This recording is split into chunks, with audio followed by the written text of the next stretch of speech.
ನಿತ್ಯ ನರಕ ವಿಶೇಷ ಕಾರ್ಯಕ್ರಮಕ್ಕೆ ಮತ್ತೊಮ್ಮೆ ತಮಗೆಲ್ಲ ಸ್ವಾಗತ. ಇಲ್ಲಿ ತನಕ ಸಾಕಷ್ಟು ಚರ್ಚೆ ಆಗಿದೆ. ಆರತಿ ಕೂಡ ಎಳೆ ಎಳೆಯಾಗಿ ಎಲ್ಲದನ್ನು ಕೂಡ ಬಿಡಿಸಿದ್ದಾರೆ ಅಂತ ಸುದೀರ್ಘವಾದಂಥ ಸಂದರ್ಭದಲ್ಲಿ ಸಾಕಷ್ಟು ಹೇಳಿದ್ದಾರೆ. ಆರತಿಯವರು ಕೂಡ ಅಮೆರಿಕಕ್ಕೆ ಹೋದರೂ ಇವರು ಸಹವಾಸವೇ ಬೇಡ ಅಂತ. ಯಾವಾಗ ಸ್ವಾಮಿ ಪ್ರಾಯಶ್ಚಿತ್ತ ಮಾಡ್ಕೊಳ್ತೀನಿ, ನಾನು ಹಿಂದೂ ಮಹಾಸಭಾದವ್ರು ಹೇಳಿಬಿಟ್ಟಿದ್ದಾರೆ, ಎಲ್ಲ ಸ್ವಾಮೀಜಿಗಳು ಹೇಳಿದ್ದಾರೆ, ನಾನು ಹಿಮಾಲಯಕ್ಕೆ ಹೋಗ್ತೀನಿ, 5 ವರ್ಷ ತಪಸ್ ಮಾಡ್ತೀನಿ, ನಾನು ಪ್ರಾಯಶ್ಚಿತ್ತ ಮಾಡ್ಕೊಳ್ತೀನಿ. ಆದರೆ ಪ್ರಾಯಶ್ಚಿತ್ತ ಆಯ್ತಾ? ಖಂಡಿತವಾಗ್ಲೂ ಇಲ್ಲ. ಯಾರು ಏನು ಇವ್ರ ವಿರುದ್ಧ ಮಾಡಿದ್ರು ಅವ್ರಿಗೆ ಪ್ರಾಯಶ್ಚಿತ್ತ ಆಗಬೇಕು ಅಂತ ಸ್ವಾಮಿ ಹಠ ತೊಟ್ಟು ನಿಂತುಬಿಟ್ರು. ಆ ಸಂದರ್ಭದಲ್ಲಿ ಆರ್ತಿಗೆ ಅನಿಸಿದ್ದೇನು ಅಂತಂದರೆ, ಈ ಸ್ವಾಮೀಜಿಗೆ ಜ್ಞಾನೋದಯ ಆಗಲ್ಲ, ಇವರಿಗೆ ಎನ್ಲೈಟನ್ಮೆಂಟ್ ಅನ್ನುವಂಥದ್ದು ಬಹಳ ದೂರದ ಮಾತು. ಇವರಿಗೆ ನಾವೇ ಏನಾದರೂ ಬುದ್ಧಿ ಕಲಿಸ್ಬೇಕು, ನಾವೇ ಇವ್ರಿಗೊಂದಷ್ಟು ಜ್ಞಾನೋದಯ ಆಗೋ ಹಾಗೆ ಮಾಡಬೇಕು. ಜೊತೆಗೇನು ಅಂದರೆ, ನನಗಾಗಿದ್ದ ಅನ್ಯಾಯ ಏನಿದೆ ಅದು ಬೇರೆಯವರಿಗೆ ಆಗಬಾರ್ದು ಅಂತ ಇವರು ಕೂಡ ಸಿದ್ಧರಾಗಿ ನಿಂತರು. ಹಾಗಾದರೆ ಆರತಿ ಮಾಡಿದ್ದೇನು? ಬನ್ನಿ ಆರತಿಯವ್ರ ಜೊತೆ ನಾನು ಚರ್ಚೆ ಮಾಡ್ತಾ ಇದ್ದೀನಿ. ಮೇಡಮ್, ತಾವು ಹೇಳಿದ್ರಿ ನನಗಾದಂಥ ಅನ್ಯಾಯ ಬೇರೆಯವ್ರಿಗೆ ಆಗಬಾರ್ದು, ಜೊತೆಗೆ ಈ ಸ್ವಾಮೀಜಿಗೆ ಬುದ್ಧಿ ಬರಲ್ಲ ಅನ್ನುವಂಥದ್ದು ಗೊತ್ತಾಯಿತು. ಏನು ಮಾಡಿದ್ರಿ ನೆಕ್ಸ್ಟು? ಕರ್ನಾಟಕ CIDಗೆ ಕಂಪ್ಲೇಂಟ್ ಕೊಡೋಣ, ನನ್ನ ಸ್ಟೇಟ್ಮೆಂಟ್, ನನ್ನ ಲೈಫಲ್ಲಿ ಏನು ನಡೀತು ಅಂತ ಒಂದು ಸ್ಟೇಟ್ಮೆಂಟ್ ಕೊಡೋಣ ಹಾಗೆ ಅಂತ ಯೋಚನೆ ಮಾಡಿದೆ. ಆದರೆ ನಮ್ಮ ತಂದೆ ತಾಯಿ, ನಮ್ಮ ಗಂಡನಿಗೆಲ್ಲ ಇದು ಹೇಳಿದಾಗ ಅವರು ಬೇಡಮ್ಮ, ಇದೆಲ್ಲ ನಮ್ಮಿಂದ ಆಗಲ್ಲ ಈ ಕೆಲಸ, ಅವ್ರಿಗೆಷ್ಟೋ ದುಡ್ಡಿದೆ, ಕನೆಕ್ಷನ್ಸ್ ಇದೆ, ಅದೆಲ್ಲ ಹೆದರ್ಸ್ಕೊಂಡು ನಾವು ಜಗಳಾಡೋಕ್ಕೆ ನಮ್ಮಿಂದ ಸಾಧ್ಯ ಇಲ್ಲ, ನೀನು ಬಿಟ್ಬಿಡು ಹಾಗೆ ಅಂತ ಹೇಳಿದ್ರು. ಬಟ್ ನನ್ನಿಂದ ಆ ಥರ ಆ್ಯಕ್ಸೆಪ್ಟ್ ಮಾಡಿಕೊಂಡು ಸುಮ್ಮನೆ ಇರೋಕ್ಕೆ ಆಗಲಿಲ್ಲ. I felt it was my moral duty to speak the truth. ಇಲ್ಲದೆ ಹೋದರೆ ನಂತರ ನಂಬಿಕೆ ಮೋಸ ಇನ್ನೂ ಎಷ್ಟೋ ಜನ ಹೋಗ್ತಾರೆ. ನಂಬಿಕೆ ಮೋಸ ಹೋಗೋದು ಅಂದರೆ ನಂತರ ಸೆಕ್ಷುವಲ್ ಅಬ್ಯೂಸ್ ಆಗೋದು ಮಾತ್ರ ಅಲ್ಲ ಸರ್. ಎಷ್ಟು ಜನ, ಸಾವಿರಾರು ಜನ ಅವ್ರನ್ನ ದೇವರು ಅಂತ ನಂಬ್ಕೊಂಡು ಅವ್ರ ಲೈಫ್ನ ಡೆಡಿಕೇಟ್ ಮಾಡಿಬಿಟ್ಟು, ಫ್ಯಾಮ್ಲಿನ ಬಿಟ್ಬಿಟ್ಟು, ಕೆಲಸನ ಬಿಟ್ಬಿಟ್ಟು, ಚಿಕ್ಕವರು ದೊಡ್ಡವರು ವಯಸ್ಸಾದವರು ಅವರು ರಿಟೈರ್ಮೆಂಟ್ ಸೇವಿಂಗ್ಸ್ನ, ಲೈಫ್ ಸೇವಿಂಗ್ಸ್ನ ಕೊಟ್ಬಿಟ್ಟು ಅವ್ರನ್ನ ನಂಬ್ತಾಗಿದ್ದಾರೆ. ಅವರೆಲ್ಲರೂ ವಿಕ್ಟಿಮ್ಸ್ ಅಕಾರ್ಡಿಂಗ್ ಟು ಮೀ.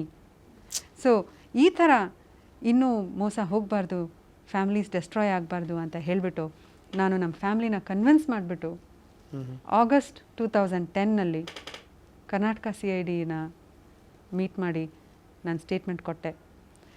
ನನ್ನ ಸ್ಟೇಟ್ಮೆಂಟ್ ತೊಗೊಬಿಟ್ಟು ನನ್ನ ಕಂಪ್ಲೇಂಟನ್ನು ಅವರು ಇನ್ವೆಸ್ಟಿಗೇಟ್ ಮಾಡಿ ಸಾಕಷ್ಟು ಎಕ್ಸ್ ಡಿವೋಟೀಸ್, ತುಂಬ ವರ್ಷದಿಂದ ಮಿಷನಲ್ಲಿದ್ದ ಎಕ್ಸ್ ಡಿವೋಟ್, ತುಂಬ ವರ್ಷದಿಂದ ಇದ್ದರು. ಈ ಥರ ಸ್ಕ್ಯಾಂಡಲ್ ಬಂದ ಮೇಲೆ ಅವ್ರಿಗೆ ನಿಜ ಎಲ್ಲ ಗೊತ್ತಾದ ಮೇಲೆ ಅವರು ಬಿಟ್ಬಿಟ್ಟು ಹೋದರು. ಅವ್ರನ್ನೆಲ್ಲ ಇಂಟರ್ವ್ಯೂ ಮಾಡಿ ವಿಟ್ನೆಸ್ ಸ್ಟೇಟ್ಮೆಂಟ್ಸ್ ತಗೊಂಡು ಚಾರ್ಜ್ ಶೀಟ್ ಫೈಲ್ ಮಾಡಿದರು ನವೆಂಬರ್ 2010ನಲ್ಲಿ. 450 ಪೇಜ್ ಚಾರ್ಜ್ ಶೀಟ್ ಫೈಲ್ ಮಾಡಿದರು. ಟ್ರಯಲ್ ಯಾವಾಗ ಬರುತ್ತೆ ಅಂತ ಯಾರಿಗೂ ಒಂದು ಅನುಮಾನವೂ ಇಲ್ಲ. ಶುರು ಆಗತ್ತಾ ಇಲ್ವಾ ಈ ಕೇಸು ಹಾಗೆ ಅಂತ ನಂಬಿಕೆ ಇಲ್ಲ. ಈ 1.5 ವರ್ಷದಲ್ಲಿ ಚಾರ್ಜ್ ಶೀಟ್ ಬಂದ ಮೇಲೆ ನೋಡಿದ್ರೆ, ಆ ಚಾರ್ಜ್ ಶೀಟ್ನಲ್ಲಿ ಯಾರ್ಯಾರೆಲ್ಲ ವಿಟ್ನೆಸ್ ಆಗಿ ಬಂದಿದ್ದಾರೋ ಅವ್ರ ಮೇಲೆಲ್ಲ ಸಡನ್ನಾಗಿ ಕೇಸಸ್ ಬರೋಕ್ಕೆ ಶುರುವಾಗಿತ್ತು. ನನ್ನ ಮೇಲೇನೂ ಚಾರ್ಜ್ ಶೀಟ್ ಹಾಕಿ ಒಂದು 4 ತಿಂಗಳಾದಮೇಲೆ ಅಮೆರಿಕದಲ್ಲಿ ಒಂದು ಸುಳ್ಳು ಕೇಸ್, ನಿತ್ಯಾನಂದಂದು ಲೈಫ್ ಪ್ಲಸ್ ಫೌಂಡೇಶನ್ ಅಂತ ಒಂದು ಆರ್ಗನೈಸೇಷನ್ ಇದೆ, ಅಲ್ಲಿ ಅವರು ನನ್ನ ಮೇಲೆ ಒಂದು ಸುಳ್ಳು ಕೇಸ್ ಹಾಕಿದ್ದಾರೆ. ನಾನು ಈ ಥರ ನಿತ್ಯಾನಂದಂದು ಯೋಗ ಆ್ಯಂಡ್ ಮೆಡಿಟೇಷನ್ ಟೆಕ್ನಿಕ್ಸ್ ಎಲ್ಲ ಕದ್ಬಿಟ್ಟು ನಾನು ನನ್ನ ಓನ್ ಬಿಸ್ನೆಸ್ ಒಂದು ಆರಂಭಿಸಿ ಅದರಿಂದ ನಾನು ದುಡ್ಡು ಸಂಪಾದಿಸ್ತಾಗಿದ್ದೀನಿ, ನಾನು ಫ್ರಾಡ್ ಎಲ್ಲ ತುಂಬ ಮಾಡಿದ್ದೀನಿ ಹಾಗೆ ಅಂತ ಎವ್ರಿ ಲೈನ್ ಅದರಲ್ಲಿ ಸುಳ್ಳು. ಅದು ನಡೀತಾ ಇದೆ ಕೇಸು? ಅದು ಕೇಸ್ ನಡೀತಾಗಿದೆ. ಒಂದು 25 ಲಕ್ಷ ವೆಚ್ಚ ಆಗೋಯಿತು. ಆದರೆ ಆ ಕೇಸ್ ಇನ್ನೂ ಪ್ರೊಸೀಡ್ ಆಗೋ ಸೈನೂ ಇಲ್ಲ. ಹಾಗಿರುವಾಗ ನಾನು ಬೇರೆ ಹಾದಿನೇ ಇಲ್ಲ. ನಾನು I am literally on the street. ನನಗೂ ಎಲ್ಲ ಹೊಟ್ಟೋಯ್ತು. 6 ಇಯರ್ಸ್ ಈ ಸ್ವಾಮಿ ಇನ್ಫ್ಲುಯೆನ್ಸ್ನಲ್ಲಿ ನನಗೆ ಮೆಂಟಲಿ, ಇಮೋಷ್ನಲಿ, ಫಿಸಿಕಲಿ ಡೆಸ್ಟ್ರಾಯ್ ಮಾಡಿದ್ದಾನೆ. ನಾನು ಮಾತ್ರ ಇಲ್ಲ ಸರ್, ನನ್ನ ಗಂಡನ ಮೇಲೇನೂ ಈ ಸುಳ್ಳು ಕೇಸ್ ಹಾಕಿದ್ದಾರೆ. ಅವ್ರಿಗೆ ಅಂತೂ ಇದರಲ್ಲಿ ಕನೆಕ್ಷನೇ ಇಲ್ಲ. ಸ್ವಾಮಿ ಜೊತೆ ಇದ್ದಿದ್ದಿಲ್ಲ, ಆಶ್ರಮ ಜೊತೆ ಇದ್ದಿದ್ದಿಲ್ಲ, ಫೌಂಡೇಶನ್ ಜೊತೆ ಏನೂ ಕನೆಕ್ಷನ್ ಇಲ್ಲ. ಆದರೆ ಅವ್ರು ಮಾಡಿದ್ದು ಒಂದೇ ಕ್ರೈಮ್ ಅಂತ ಹೇಳ್ಬೋದು. ಅಂದರೆ ನನ್ನ ಸಪೋರ್ಟ್ ಮಾಡಿದ್ದು, ನನ್ನ ಕಂಪ್ಲೇಂಟ್ ಕೊಡೋಕ್ಕೆ ಓಕೆ ಅಂತ ಹೇಳಿ ನನ್ನ ಕಳಿಸಿದ್ದು. ಆ ಒಂದು ಕ್ರೈಮ್ಗೆ ಅವ್ರ ಮೇಲೇನೂ ಕೇಸ್ ಹಾಕಿ ಅವರು ಫ್ರಾಡ್ ಮಾಡಿದ್ದಾರೆ, ನನಗೆ ಹೆಲ್ಪ್ ಮಾಡಿದ್ದಾರೆ ಅಂತ ಕೇಸ್ ಹಾಕಿಬಿಟ್ರು. ಅವರು ನನ್ನ ಮೇಲೆ ಈಗ ಡಿಫಾಲ್ಟ್ ಜಡ್ಜ್ಮೆಂಟ್ ಬೇಕು ಅಂತಲೂ ಕೇಳಿದ್ದಾರೆ ಈ ಕೇಸಲ್ಲಿ. US ಕೋರ್ಟಲ್ಲಿ ನಾನು ಡಿಫಾಲ್ಟ್ ಜಡ್ಜ್ಮೆಂಟ್ ಅಂತ ಕೊಟ್ಬಿಟ್ರೆ ನನಗೆ ಗೊತ್ತು, ತಕ್ಷಣ ಅದನ್ನು ಇಂಡಿಯಾಗೆ ತೊಗೊಂಡು ಬಂದು ನಿತ್ಯಾನಂದ ಅವರು ಆಶ್ರಮ್ ಎಲ್ಲ ಹೇಳ್ತಾರೆ, ಪಬ್ಲಿಕ್ಕಿಗೆ ಏನು ಹೇಳ್ತಾರೆ ಅಂದರೆ, ನೋಡಿ ಈ ಹುಡುಗಿ ಎಷ್ಟು ಫ್ರಾಡ್ ಮಾಡಿದ್ದಾಳೆ, ಇವಳು ಎಷ್ಟು ಮೋಸವಾದವಳು, ಹಾಗೆ ಅಂತ ಏಮಾರಿಸ್ತಾರೆ. ಮತ್ತು ಆದರೆ ನಿಜ ಏನು ಅಂದರೆ ಇದೊಂದು ಸುಳ್ಳು ಕೇಸು. ಆದರೆ ನನ್ನ ಡಿಫೆಂಡ್ ಮಾಡೋಕ್ಕೂ ನನ್ನ ಹತ್ರ ರೂಪಾಯಿ ಇಲ್ಲ. ಅದು ಯೋಚನೆ ಮಾಡುವಾಗ ಎಷ್ಟು ದುಃಖವಾಗಿದೆ ಅಂದರೆ ಸರ್, ನನ್ನ whole life 6 years of my life ನಾನು ಈ ಮಿಷನ್ಗೋಸ್ಕರ ಡೆಡಿಕೇಟ್ ಮಾಡಿದೆ. ನನ್ನ ಕೆರಿಯರ್ನ ಬಿಟ್ಬಿಟ್ಟು, ನನ್ನ ಜಾಬನ್ನು ಬಿಟ್ಬಿಟ್ಟು, ನನ್ನ ಗಂಡನ ಇಗ್ನೋರ್ ಮಾಡಿಬಿಟ್ಟು, ಫ್ಯಾಮ್ಲಿ ಎಲ್ಲದನ್ನೂ ಬಿಟ್ಬಿಟ್ಟು ಬರೀ ಮಿಷನ್, ಆಶ್ರಮ್, ನಿತ್ಯಾನಂದ ಹೀಗೆ ನಾನಿದ್ದೆ 6 years. ಅದಕ್ಕೆ ನನಗೆ ಸಿಕ್ಕೋ ರಿವಾರ್ಡ್ ಇದೆ ಸರ್. ಮುಂದೇನು ಮೇಡಮ್ ಹಾಗಾದರೆ, ವಾಟ್ ನೆಕ್ಸ್ಟ್?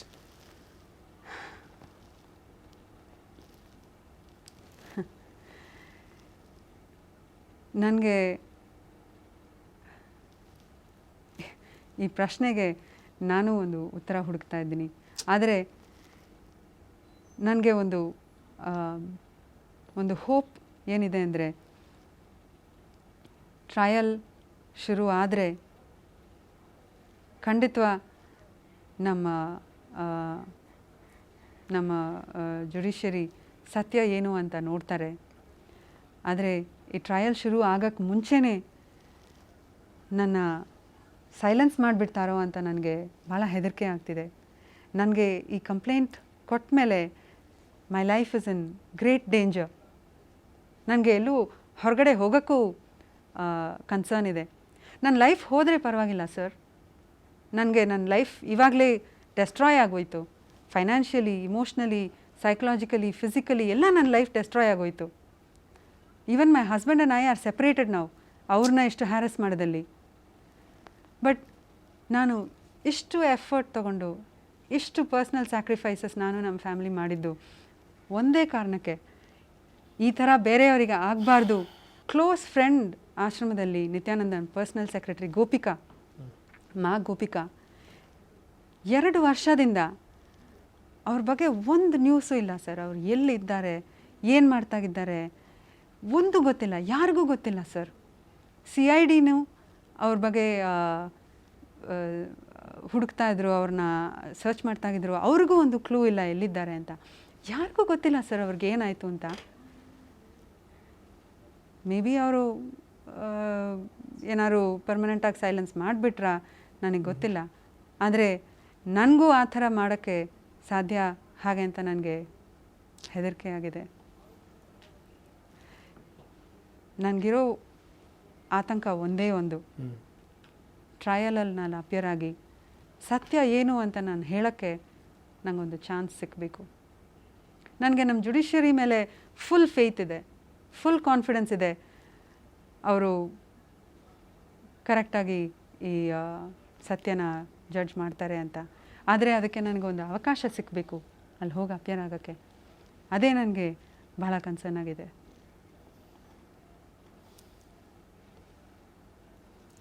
ಎಸ್ ಮೇಡಮ್, ಖಂಡಿತವಾಗಲೂ ನಿಮಗೆ ಜಯ ಸಿಗಲಿ. ಇಷ್ಟೊಂದೆಲ್ಲ ಅನುಭವಿಸಿದ ಮೇಲೆ ತಾವೇನಾದರೂ ಒಂದು ಮೆಸೇಜ್ ಕೊಡೋಕ್ಕೆ ಬಯಸ್ತೀರಾ ಜನಗಳಿಗೆ? ಖಂಡಿತವ. ನಾನು ಏನು ಹೇಳಬೇಕು ಅಂತ ಅನ್ನಿಸ್ತೀನಿ ಅಂದರೆ, ದೇವ್ರನ್ನ ನಂಬಿ,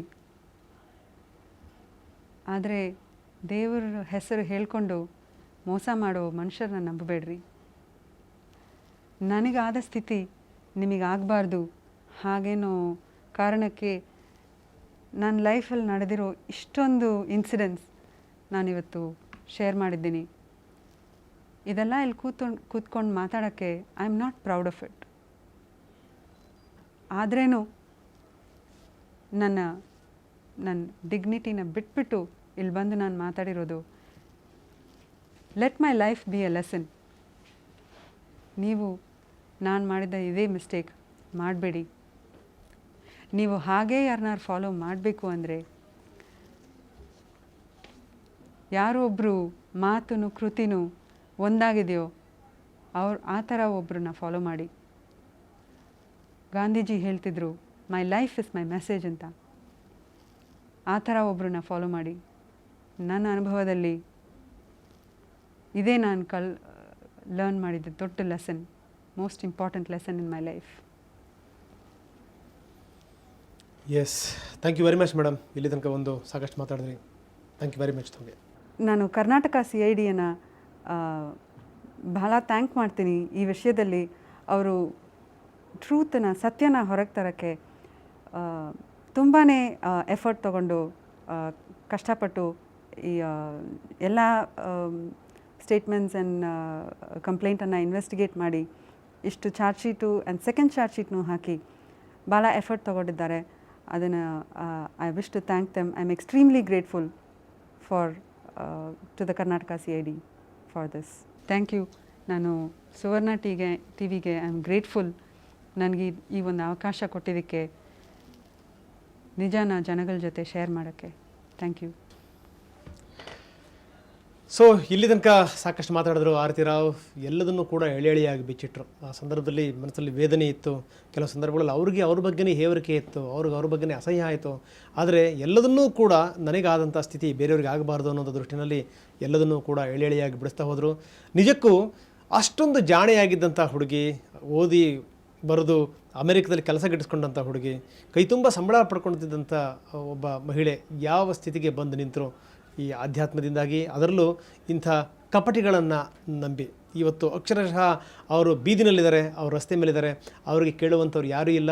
ಲಕ್ಷಗಟ್ಟಲೆ ದುಡಿತಿದ್ದಂಥ ಒಬ್ಬ ಮಹಿಳೆ, ತಂದೆಯ ಏನು ಹಣ ಏನಿದೆ ಅವರ ನಿವೃತ್ತಿ ನಂತರ ಬಂದಿರುವಂಥದ್ದು, ಅದರಲ್ಲಿ ಅವರು ಜೀವನ ಮಾಡುವಂಥ ಸ್ಥಿತಿ. ನಾನು ಪ್ರಾರ್ಥನೆ ಮಾಡ್ಕೊಳ್ಳುವಂಥದ್ದು ಇಷ್ಟನ್ನೇ, ನಮ್ಮಲ್ಲಿ ಬಹಳಷ್ಟು ದೊಡ್ಡ ದೊಡ್ಡ ಲಾಯರ್ಗಳಿದ್ದಾರೆ, ತುಂಬ ಸಮಾಜ ಸೇವಕರಿದ್ದಾರೆ. ಇಂಥ ಸಂದರ್ಭದಲ್ಲಿ ಆ ರೀತಿಯವರ ಕೈ ಹಿಡಿಬೇಕು ನೀವುಗಳು ಅನ್ನುವಂಥದ್ದು. ಯಾಕಂದರೆ ಭಾರತದ ಸಂಸ್ಕೃತಿನಲ್ಲಿ ಒಂದು ಮಹಿಳೆಗೆ ಹಾನಿ ಆಯಿತು ಅಂದರೆ ಅದು ನಮ್ಮ ದೇಶದ ಒಂದು ಸಂಸ್ಕೃತಿಗೆ ಹಾನಿಯಾಗುವಂಥ ಒಂದು ಘಟನೆ, ತಲೆದಗ್ಸುವಂಥ ಒಂದು ಘಟನೆ. ಇಷ್ಟೆಲ್ಲ ಆದರೂ ಕೂಡ ಹೋರಾಡ್ತಾ ಇದ್ದಾರೆ ಆರತಿ. ಯಾಕಂದರೆ ನನ್ನ ಸ್ಥಿತಿ ಏನಿದೆ ಅದು ಬೇರೆಯವರಿಗೆ ಬರಬಾರ್ದು ಅನ್ನುವಂಥದ್ದು. ನಿಜಕ್ಕೂ ಆರತಿ ಈ ದೃಷ್ಟಿನಲ್ಲಿ ಮಾದರಿ. ನಿಜಕ್ಕೂ ನೀವೆಲ್ಲದನ್ನು ಅನುಭವಿಸಿ ನೀವು ಹೇಳಿದಿರಿ ಮೇಡಮ್, ನಿಮಗೆ ಹ್ಯಾಟ್ಸ್ ಆಫ್. ಒಂದನ್ನು ನಾನು ಆರತಿ ಅವ್ರಿಗೆ ಹೇಳ್ತೀನಿ, ಒಂದೇ ಒಂದು ಮಾತು. ಅವ್ರು ಹೇಳಿದ್ರು, ನಾನು ಎಲ್ಲದನ್ನೂ ಕೂಡ ಕಳ್ಕೊಂಡೆ, ಕಾಯ ವಾಚ ಮನಸ ಎಲ್ಲದನ್ನೂ ಕೂಡ ಕಳ್ಕೊಂಡೆ ಅಂತ. ಆದರೆ ಒಂದು ಮಾತನ್ನು ನಾನು ಹೇಳಲಿಕ್ಕೆ ಇಷ್ಟಪಡ್ತೀನಿ. ಗಂಗೆಯನ್ನು ನಾವು ಬಹಳ ಪವಿತ್ರವಾದ ನದಿ ಅಂತೀವಿ. ಗಂಗೆ ಇಷ್ಟಾಗಲ್ಲ, ಇಷ್ಟುದ್ದ ಹರಿತಾಳೆ. ಆದರೆ ಯಾವುದೋ ಒಂದು ಮೂಲೆಯಲ್ಲಿ ಯಾವುದೋ ಒಂದು ನಾಯಿ ಆ ಗಂಗೆಗೆ ಬಾಯಿ ಹಾಕಿಬಿಡುತ್ತೆ. ಗಂಗೆ ಅಪವಿತ್ರಳಾಗ್ತಾಳ? ಖಂಡಿತವಾಗಲೂ ಇಲ್ಲ.